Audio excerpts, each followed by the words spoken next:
Hi friends, I am Ankit and today I will show you how to archive your emails in Gmail.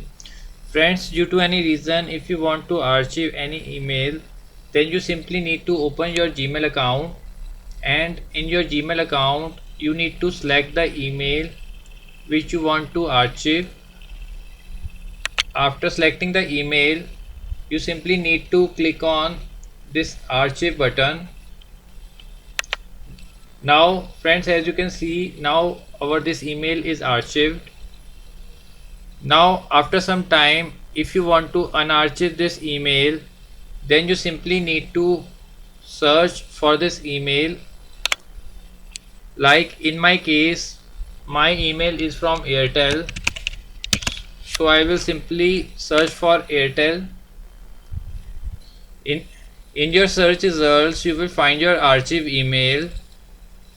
In my case, there is a list of emails from Airtel. So to recognize which email is archived, you simply need to see before subject.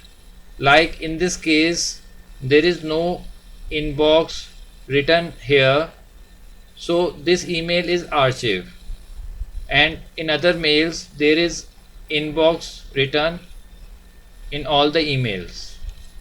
So to unarchive this email, you simply need to select the mail and click on move to inbox. Now friends, our this email is also available in inbox and we have unarchived this mail. So friends, like this you can very easily archive your mails in Gmail. I hope you find this video useful. If you like the video, then press on like button and don't forget to subscribe our channel and press on bell icon to receive email notifications free of cost.